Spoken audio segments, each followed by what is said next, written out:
Espírito Santo ministrou no meu coração uma palavra de ânimo hoje. Eu creio, nós precisamos de uma injeção de ânimo da parte do Espírito Santo de Deus. São muitas mazelas, muitos problemas que todos nós enfrentamos. E o mesmo Deus que fala de juízo, que fala da importância de reconhecermos os nossos pecados, da importância de nos arrependermos e chorarmos, também é um Deus que fala de alegria, também é um Deus que fala de bênção, de sonhos, de conquista, de milagres. É a perspectiva do reino de Deus, do já e do ainda não. Algumas coisas acontecem já, porque o reino de Deus já está instaurado, mas algumas coisas elas vão acontecer plenamente só na glória. Então nós temos já bênçãos para acontecer no presente, mas temos bênçãos superiores ainda para acontecer na glória. Então vale a pena, igreja, a gente se motivar, a gente se alegrar pelo já, por aquilo que Deus pode fazer na sua vida segunda-feira, por aquilo que Deus pode fazer na sua família e vai fazer. E tudo isso não anula a perspectiva superior do ainda não, daquilo que Deus vai realizar. Igual nós cantamos aquela música que estava conversando com os meninos, né? Do Theo Rubi lá das lamparinas, né? Como Jesus é lindo, né? Nós vamos chegar a dizer: Senhor, como Tu és lindo, como Tu és maravilhoso. Não, isso é incomparável. Vou pedir para você abrir comigo em Deuteronômio capítulo 2, lá no verso 36. O título da mensagem hoje é: nenhum muro será alto demais para nós. Você pode crer nisso já? Antes de eu iniciar a pregação, pela fé, nenhum muro será alto demais para nós. Quantas vezes nós encontramos dificuldades aqui? Muro representa dificuldades, empecilhos, na mensagem que eu vou trazer hoje. Quantas vezes nós encontramos muros que nós achamos que são intransponíveis, é impossível derrubá-los, não tem como eu passar desse lugar, e a palavra de Deus está dizendo hoje: nenhum muro será alto demais para nós. Deuteronômio capítulo 2, versículo 36, diz assim: desde Aroer, junto ao ribeiro de Arnon, a cidade que fica no mesmo vale, até Gileade, não houve cidade de muros altos demais para nós. Olha que bênção. Então o povo foi resgatado do Egito, como nós conhecemos a história, e aí eles passaram por muitas guerras, eles tinham que passar por lugares, às vezes era feito um acordo de paz, às vezes não era, às vezes eles eram atacados de surpresa, e eles tiveram muitas guerras antes de chegar em Canaã. Não foi só a guerra de Jericó. Às vezes a gente fica no imaginário que a gente acha que é só a guerra de Jericó, né? Não, a gente teve muita guerra. E aí no meio dessas guerras eles dizem isso: nenhuma cidade, né, teve muros altos demais para nós. Continuando o versículo: o Senhor, o nosso Deus, entregou-nos tudo. Olha que bênção.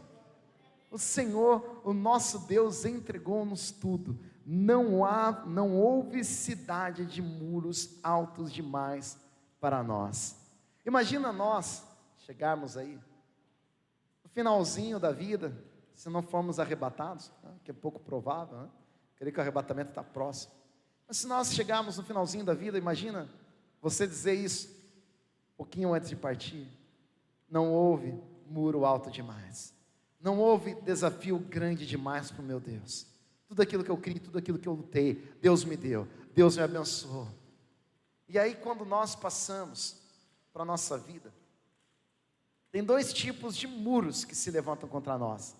Às vezes nós pensamos que é só um muro. Há dois tipos diferentes de muros, eles vão formando aqueles tijolinhos. Eu até pensei em trazer tijolinho para cá, mas ia virar uma bagunça esse lugar, né? Então, quem sabe no futuro eu repito essa pregação quando vocês já esquecerem, né? Para não ficar muito repetitivo, a gente traz uns blocos aí. Então, o primeiro tipo de muro que impede, né, a nossa vitória são os problemas de caráter. Temos dois tipos de muros que impedem a nossa vitória. Então, a cidade de Israel chegava, né, o estado de Israel chegava para uma determinada cidade, e aquela cidade tinha muros altos, né, e eles tinham que derrubar aqueles muros. O que é um muro? É a divisão entre você e aquilo que você precisa conquistar. Você tem coisas que deseja conquistar, igreja? Amém? Em nome de Jesus. A gente precisa primeiro recuperar isso, né? Se a gente entrar no comodismo e achar que nós não vamos conquistar nada, não tem nada para a gente conquistar, aí a pregação vai pelo ralo. Não, Você tem bênçãos para conquistar, amém? Tem coisas que você vai chegar, tem promessas de Deus para a sua vida, não tem? Amém, glória a Deus, eu creio muito nisso. E o primeiro tipo de muro, que é aquele empecilho que nos impede de chegar na bênção, são tijolos de caráter. Quantas portas você já não perdeu, ou já não fechou, ou deixou de conquistar coisas, talvez por causa do orgulho, não é? Às vezes por causa do orgulho, pelo excesso de confiança, a gente vai lá e nós mesmos, nas nossas falhas de caráter, erguemos o muro do orgulho. Eu não preciso de ninguém, eu faço tudo sozinho, eu posso, eu aconteço. E aí a gente quebra a cara mediante o muro que nós mesmos levantamos. Sabe qual outro bloco que é perigoso nesse muro? Do coitadismo ou da comiseração. Eu não consigo nada, eu não posso nada. Não é eu não consigo nada da dependência de Deus. Eu não consigo nada assim, poxa, é legal ser coitado, eu recebo muita atenção sendo coitado. Você conhece pessoas assim? Não levanta a mão, por favor, tá? Tem pessoas que são assim, ó céus, ó terra, ó mar. Quem tem mais de 30 lembra desse desenho? E aí vem aquela reclamação, você me reclamação, tadinho, tão tadinho dele. Aí a pessoa vai lá e conquista, compra uma casa. Parabéns, Bia, você comprou uma casa. Mas é uma casa muito engraçada, não tinha teto, não tinha nada. A pessoa, toda conquista que ela tem que ser coitada. Você fala, mas assim, não, uma casinha, eu queria um Real Parque, né? Não, mas é um apartamentozinho. Então a pessoa gosta, né? Aí você vai lá e bate nas costas, tadinho. Ela mesmo ergue um muro, que ela gosta tanto de ser coitada, que se ela quebrar o muro, ela perde o afago. Então, outro muro. Tem outro muro também que é muito perigoso. É o muro do medo, né? São outros blocos aí que o caráter vem trazendo. A gente fica com tanto medo, você fala, isso não é para mim, isso é para a Irã, para a Mel, para mim. Não, isso é para a Patrícia, agora para mim. Eles são melhores do que eu, eles vão lá, vão quebrar, vão arrebentar. Eu não consigo, eu tenho medo. E se eu entrar naquele emprego e der tudo errado? Meu Deus, e se eu fizer aquela entrevista e não passar, aquele vestibular e não passar? Se eu chegar na menina e tomar um fora, né? São várias coisas que vão colocando tijolos ali, blocos diante de nós, de medo. Então, medo, autocomiseração, coitadismo, orgulho, mentira. Às vezes você está prestes a passar um muro, e aí chega alguém do outro lado do muro e fala assim, você é mentiroso, você fez aquilo. Você mesmo ergueu um muro contra você. Então, o primeiro muro que nós erguemos são muros de caráter. Segundo muro, esse daí beleza, esse daí é o único que a gente acha que existe. Nós dificilmente vemos um problema em nós mesmos. O segundo muro são os blocos da circunstância. A circunstância pode ser ruim para você mesmo, não estou negando isso. A doença. Tem algumas doenças que estão aqui, né? A gente vai lá e dá uma abusadinha e a doença vem. Agora tem algumas doenças que são realmente circunstanciais, que acontecem, que vêm do nada. A gente tem que lidar com aquilo. De repente o desemprego, a falência, a perda de um ente querido, a depressão, que também é outro tipo de doença. Então vários blocos são levantados contra nós de muros das circunstâncias. Então a sua bênção está lá do outro lado, só que tem um muro aqui de vários comportamentos ou de problemas de caráter que a gente não consegue passar e não chega na bênção. Do outro lado tem um muro circunstancial de problemas que realmente existem, que não foram causados por nós, mas eles estão lá. A gente precisa atravessar esse muro para a gente chegar na bênção. E aí depois de tudo isso dá até uma desanimada, né, gente? Estou lembrando, tem um muro a rodo na minha vida, né? E eu volto para o título: nenhum muro será alto demais para nós. Aleluia, igreja, glória a Deus. De repente nós erguemos aí muros bem altos, mas nenhum será alto demais. Nós temos um Deus que é por nós. E quando nós vemos o povo de Deus no deserto, nós reparamos que eles ergueram muros de caráter. A pastora Regina pregou aqui na quinta-feira da reclamação que eles tiveram em relação ao maná. Estou enjoado de maná, quero mais e tal. E Deus vai lá e manda serpentes para eles. O que acontece? Eles tiveram um problema, que eles ergueram um muro de caráter. Qual muro que é esse? Murmuração e reclamação.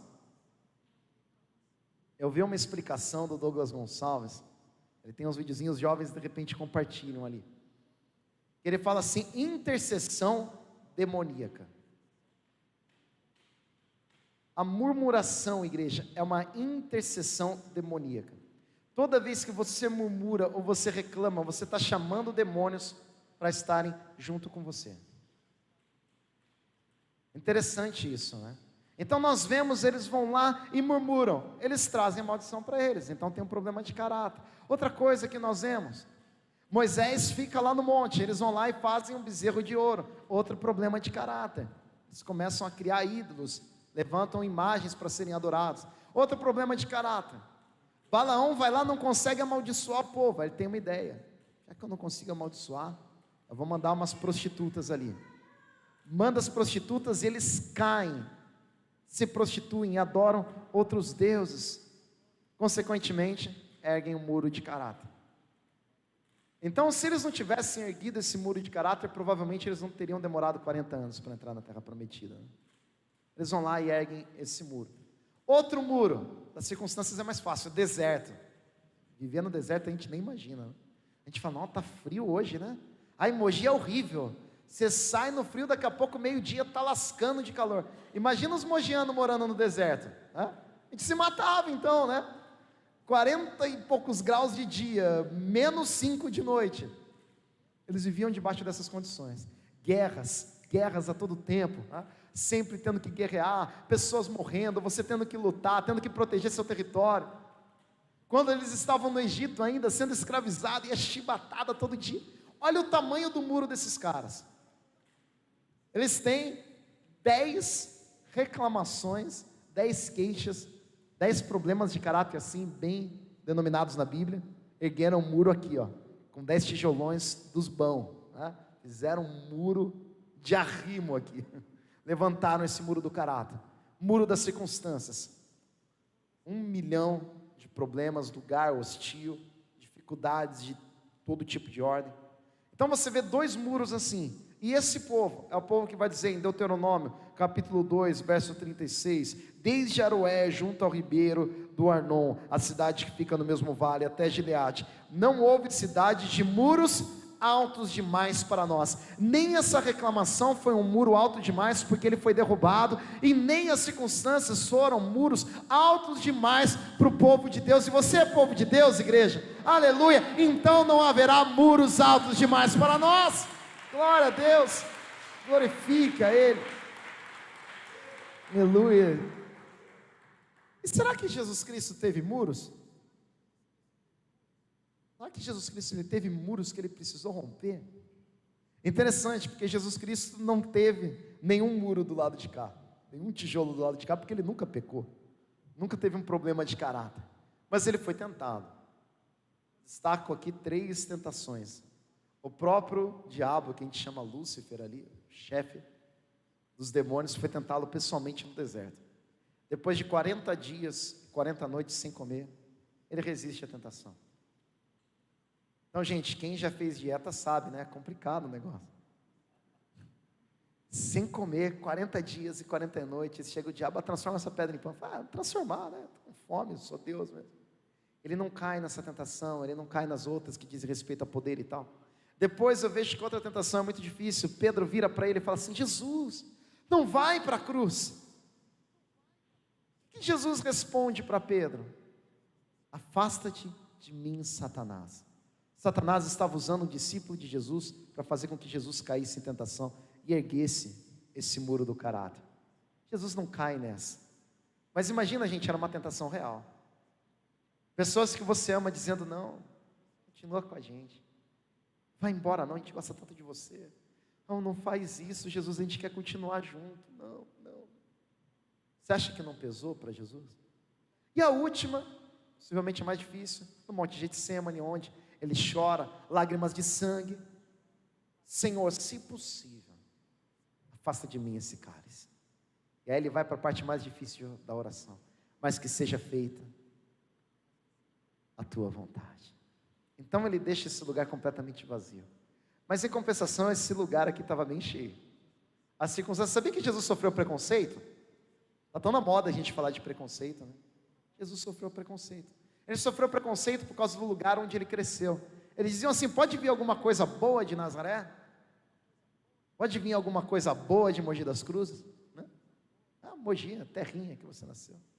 Quem vai para fora aí, o Renan fala, né, disso, que os brasileiros ali sofrem um preconceito nos Estados Unidos. Então eles já olham o brasileiro e brasileiro é complicado.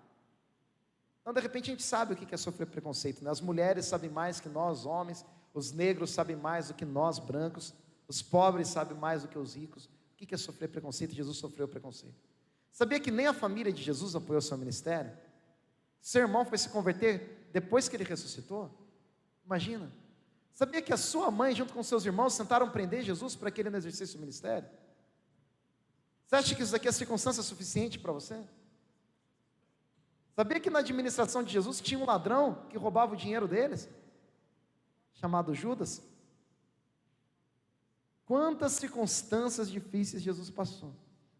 Cidade que não acreditavam nele, pessoas que perseguiam, testes atrás de testes, maledicências, blasfêmias, acusações, e a cruz do Calvário. Olha quantas circunstâncias. E aí, se eu vir aqui para Deuteronômio capítulo 2, no verso 36, não houve cidades de muros altos demais para nós. Nós olhamos um tipo de desafio. Agora, quando nós vamos para Jesus, nós vemos que o muro de Jesus era ainda mais alto, que o desafio de Jesus era ainda maior. E será que Jesus pode dizer, igreja, que não houve muro alto demais para ele? Eu creio que quando ele estava naquela tumba, quando ele estava morto, aquele é o principal muro, é o muro mais alto, o muro da morte. Nunca ninguém venceu a morte. E aí, o próprio Cristo, ele não fica naquele túmulo, ele não fica atrás daquela pedra. E a palavra de Deus diz assim, que os cordéis de morte não puderam segurá-lo. O Espírito Santo de Deus ressuscitou Jesus entre os mortos, e todos os muros foram derrubados por Jesus Cristo, nosso Senhor. Eu convido você a ir comigo para Josué, capítulo 6, está pertinho aí de Deuteronômio. Talvez aí em Deuteronômio capítulo 2, verso 36, eles disseram que não havia muros altos demais para eles, porque eles não tinham chegado em Jericó ainda. Será que Jericó era muro alto demais? Antes de chegar em Jericó, até que eles chegam em Jericó, aí vai ser o muro mais alto mesmo, fisicamente falando, espiritualmente falando. Josué capítulo 6, do verso 8 ao 10, diz assim: quando Josué terminou de falar ao povo, aqui ele já estava prestes a entrar em Jericó, enfrentar o muro mais alto da carreira dele. Os 7 sacerdotes que levavam suas trombetas perante o Senhor saíram à frente, tocando as trombetas, e a arca da aliança do Senhor ia atrás deles. Os soldados armados marchavam à frente dos sacerdotes que tocavam as trombetas, e o restante dos soldados seguia a arca. Durante todo esse tempo, tocavam-se as trombetas, enquanto eles davam a volta. Mas Josué tinha ordenado ao povo, olha só: não deem um brado de guerra, não levantem a voz, não digam palavra alguma, até o dia em que eu ordenar, então vocês gritarão. Nós aprendemos algumas coisas aqui nessa preparação. Então vamos imaginar como que era isso. Na frente tinha uma elite armada. Vamos imaginar os soldados de elite da época ali, os mais preparados, iam à frente. Atrás dessa equipe de elite fortemente armada, vinham 7 sacerdotes. Esses 7 sacerdotes tocavam trombetas. Atrás desses 7 sacerdotes vinha a Arca da Aliança. A Arca da Aliança, a presença de Deus. Atrás da Arca da Aliança vinha o restante dos soldados. Então, uma turma de elite, 7 sacerdotes tocando trombeta, atrás dos 7 sacerdotes, Arca da Aliança, atrás da Arca da Aliança, o restante do exército. Essa disposição aqui é didática para a gente. Então nós podemos aqui colocar, tem uma elite armada para proteger, claro, para abrir caminho. Você não ia colocar o sacerdote na frente, né? Qualquer coisa que acontecesse ali, você tinha uma proteção. Mas depois dessa elite armada, quem vinham eram 7 sacerdotes. Por que 7 sacerdotes? Porque aqui o que Deus está ensinando a cada um de nós, nenhum muro é alto demais para nós por causa do nosso Deus. Não adianta a gente sair daqui, nenhum muro é alto demais, porque agora eu derrubei todas as armadilhas da minha mente, porque agora todas as circunstâncias vão sair, porque eu sou demais. Não, se nós não estivermos ligados na videira, nós nada podemos fazer. O que Deus está ensinando aqui? Vai haver uma interferência fora de série nesse lugar. Por quê? Porque realmente para a capacidade deles esse muro era alto demais. De repente, igreja, nós enfrentamos muros que nós conseguimos derrubar, mas muitas vezes se levantam muros que são realmente altos demais para nós, se não estivermos em Deus. Agora com Deus aí é outra história. 7 sacerdotes tocando a trombeta. Isso aqui aponta para quê? 7 é perfeição. 7 sacerdotes, sacerdócio perfeito. Quando nós vamos lá para Hebreus, a partir do capítulo 7, nós entendemos que o sacerdote perfeito é quem? Jesus. Ou seja, sem Jesus eu não derrubo os muros, sem Jesus eu não tenho vitória. Se Jesus não estiver à frente, 7 sacerdotes tocavam a trombeta. O 7 também representa os 7 Espíritos de Deus: sabedoria, fortaleza, conselho, Espírito do Senhor. Esses 7 Espíritos de Deus, quem tinha os 7 Espíritos de Deus em plenitude? Jesus. Mais uma vez, 7 sacerdotes, sacerdócio perfeito, Jesus, aqui na frente. De novo, as trombetas sendo tocadas, 7 Espíritos de Deus. Quem tinha os 7 Espíritos de Deus? Jesus. Depois vem a Arca da Aliança, que significa a presença de Deus. Quem é o Deus Emanuel, o Deus presente? Jesus. É tudo sobre você, igual nós cantamos na música. É Jesus, Jesus, Jesus. Então o que está acontecendo? Jesus está indo à frente. Jesus aqui é o protagonista dessa história. Os muros eles vão cair por causa de Jesus. Não vão cair por causa do pastor, não vão cair por causa da nossa habilidade. Vão cair porque os 7 Espíritos de Deus estão conosco. Porque nós temos um sacerdote que intercede por nós, que é Jesus. E nós temos a presença do Emanuel, do Deus conosco. Nada pode resistir, nenhum muro vai ficar de pé. Aleluia, Jesus. Glória a Deus. Amém, Senhor. E eu gosto de uma parte aqui, e aqui eu vou trazer para o ambiente de culto nosso. Existe um lugar da adoração instrumental. Ninguém estava cantando, ninguém estava falando, ninguém estava gritando, só os instrumentos tocando. Então nós temos insistido, nós temos trabalhado com a equipe do louvor para realmente eles estarem em santidade, para eles andarem de acordo com a vontade de Deus. Porque não são músicos, são adoradores. Quem que tocava aqui? O sacerdote. Então isso é importante. E às vezes, aqui vem uma coisa bem prática. Às vezes na parte instrumental a gente fica meio, o que está acontecendo, né? Vamos esperar o Vinícius terminar o solo. A gente tem um pouco disso. Nossa, que solo legal do Renan. Renan, parabéns. O Leozinho fez uma introdução bacana. O baixo não tem muito solo, né? E aí você tem tudo isso, fala, que horas que vai começar a cantar e tal? Enquanto esses solos estão acontecendo, enquanto os sacerdotes estão só tocando a trombeta e ninguém está cantando, ninguém está gritando, o milagre está acontecendo. Olha só, que coisa interessante, né? Então na hora do instrumental você pode adorar a Deus, você pode falar palavras de amor a Ele, você pode orar em língua, você pode levantar as suas mãos. Deixa o fluir acontecer, o fluir ser liberado no nosso meio. Enquanto Davi tocava a harpa, não necessariamente cantava, mas eu creio que ele cantava também, né? Mas enquanto ele tocava a harpa, o espírito mau de Saul ia embora, porque a unção estava na música. Então quando nós estamos aqui, uma unção está fluindo da música, isso é muito importante, né? Então a gente precisa aproveitar isso, igreja, vamos usufruir disso, né? Vamos aproveitar, tá um instrumental, vamos adorar, vamos continuar. Deus está agindo, aí você vai orando, fala, Deus derrama unção mesmo sobre o guitarrista, sobre o tecladista, enche Deus de glória, né? Enquanto eles estiverem tocando, pessoas sejam curadas, pessoas sejam libertas. Enquanto eles estão tocando, enquanto nós estamos louvando, os muros estão sendo derrubados, olha só. E o que o inimigo faz?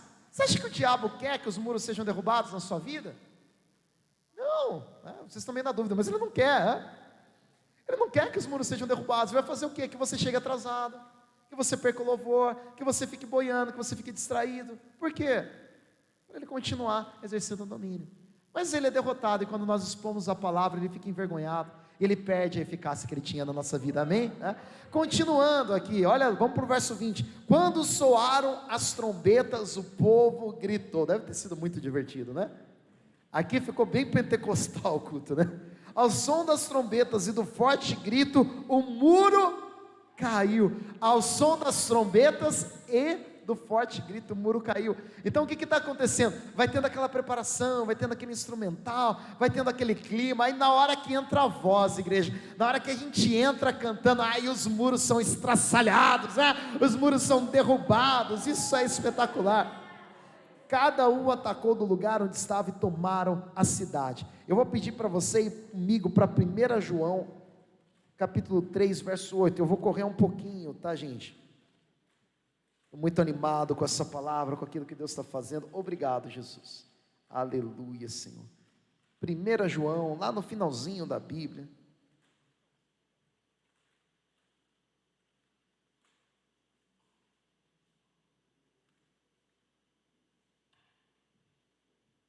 Capítulo 3, verso 8. Eu vou pedir para você, para a gente ir para a parte B do versículo, que é o nosso foco aqui, por causa do tempo que nós temos. A parte B do versículo de 1 João capítulo 3, verso 8, vai dizer assim: para isso o Filho de Deus, ou seja, Jesus Cristo, se manifestou, para destruir as obras do diabo. Aleluia. Quem que vai derrubar os muros? Jesus. Não sou eu, não é você. Os muros, eles não serão altos demais para nós, porque nós temos Jesus. Se nós não tivéssemos, ele seria. É Jesus que derruba, é Jesus que faz um milagre. É Jesus que vai transformar o seu caráter, é Jesus que vai mudar as circunstâncias. A gente precisa ter isso bem claro, a dependência, a centralidade que Jesus ocupa dentro da nossa vida. E aqui eu fui procurar, igreja, o significado, né, no grego dessa palavra, ele destruir. Na revista corrigida está desfazer, em grego é lio, transliteração é L-Y-O, das letras gregas aí o negócio fica mais complicado. Então é lio. O que lio significa? Eu fui buscar no dicionário grego, diz assim: destruir, derreter, dissolver. Olha só, está falando a respeito do que? De muro aqui, né? Destruir, dissolver. E aqui o quarto significado que eu achei foi o mais legal. Sabe qual que é o quarto significado da palavra lio, que foi traduzido aqui por destruir, né? Por desfazer? Demolir. Olha que legal. Então a gente poderia aqui, como tradutor da Bíblia, lendo no original, para isso o Filho de Deus se manifestou para demolir as obras de Satanás. Demolir é jogar o muro para baixo, é derrubar aquilo que impede a nossa vitória, é nos levar para a bênção, é nos fazer caminhar em triunfo e em verdade. E aí eu convido você a ir comigo para Efésios capítulo 2, verso 14 e 16, e vai ficando cada vez melhor, igreja. Olha lá, olha o que a Bíblia traz para nós. Oh Jesus, obrigado, a tua palavra é linda. Efésios capítulo 2, verso 14. Pois Jesus Cristo é a nossa paz, o qual de ambos fez um e destruiu a barreira. Adivinha que palavra no grego estava aqui? Lio. A mesma palavra que estava lá em 1 João capítulo 3, verso 8 no original. A mesma palavra. De ambos fez um e liou a barreira, né? O muro de inimizade. Gente, coisa mais clara que isso. Ele derrubou o muro. Vocês estão lendo isso na Bíblia de vocês? Não é bom demais, igreja? Oh Jesus, né?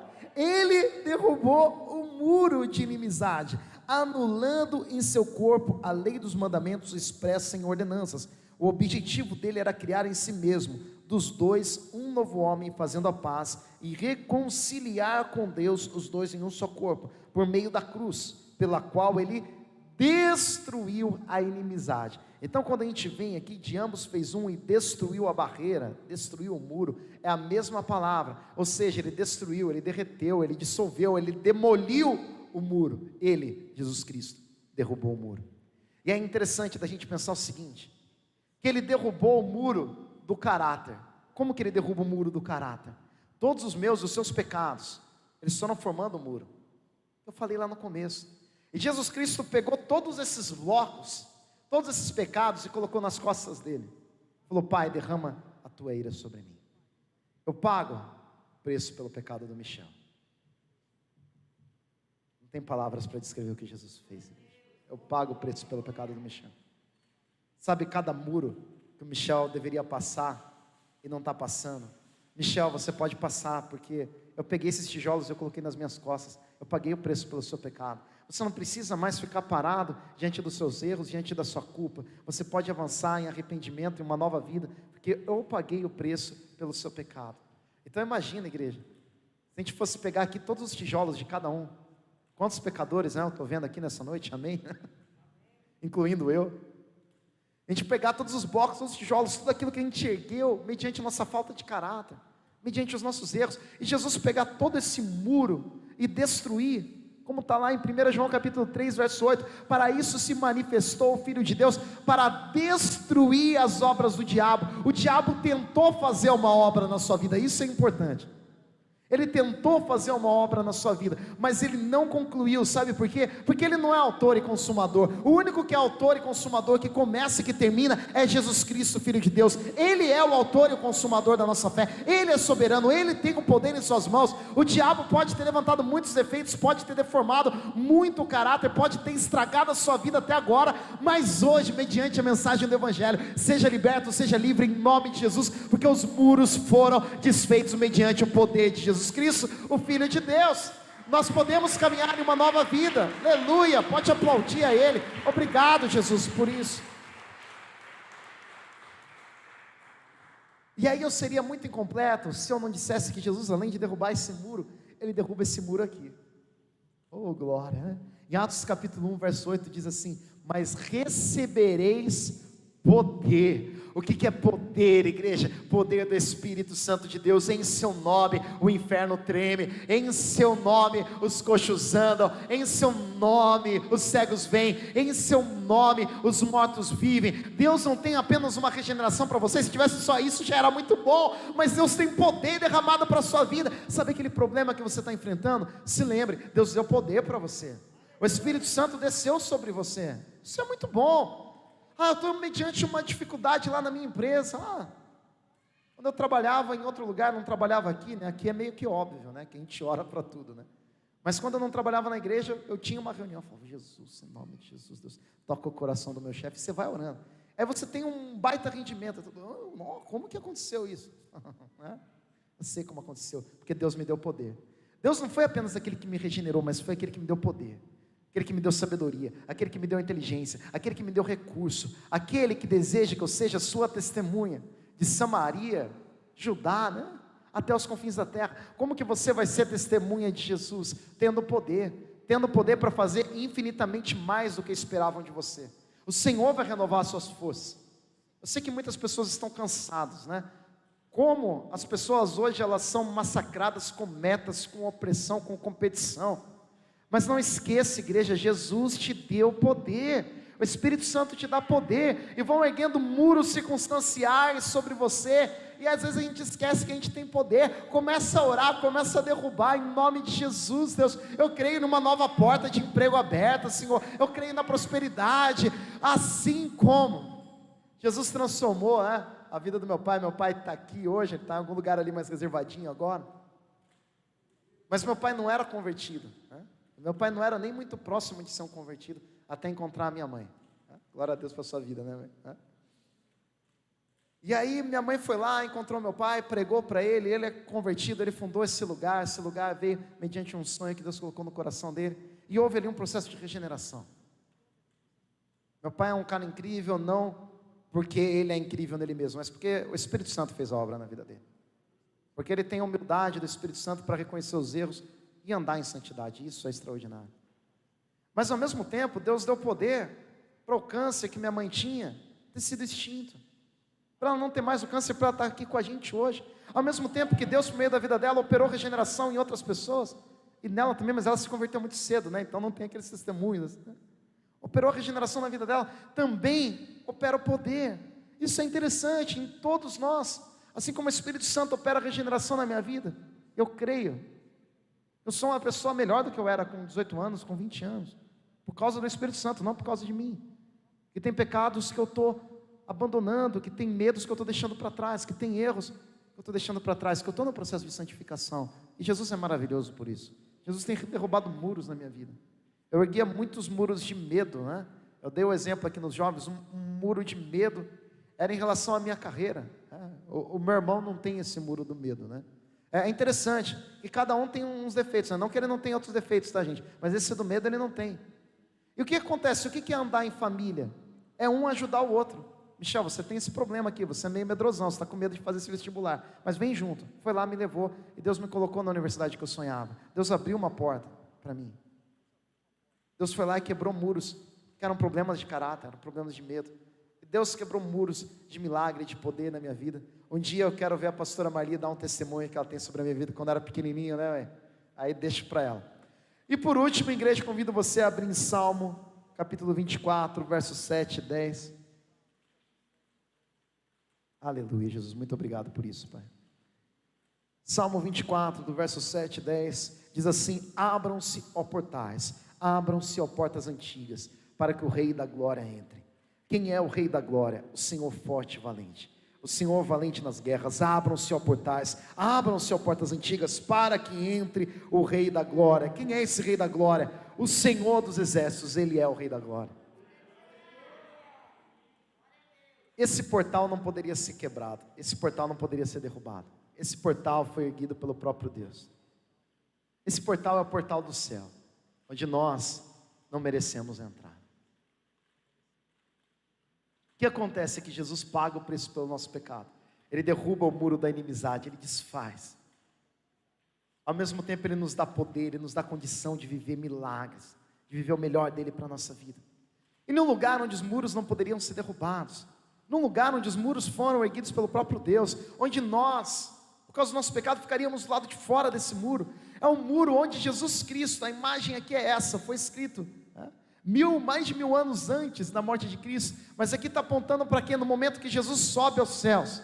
Aqui é o próprio Jesus, quem é o Rei da Glória. Ele olha os portais do céu e Ele diz assim: abram-se, ó portais, abram-se, ó portas antigas. E aqueles portais respondem. Então, a gente pode imaginar esse momento, Jesus subindo à glória como homem, um homem redimido, um homem ressuscitado, subindo à glória, diante dos céus. Eu creio, dá para a gente imaginar, a gente não tem recursos bíblicos para isso, mas eu creio que dá para imaginar um pouco disso. Possivelmente todos os anjos se juntaram naquele lugar. O que está acontecendo agora? Aproximadamente ano 33, 34 depois de Cristo, sobe um homem aqui, Jesus do lado de fora dos portais do céu. Eu creio que todo exército celestial se juntou, que todo mundo olhou ali para aquele momento, Jesus diante daquela porta, e Ele fala aquelas portas: abram-se, ó portais.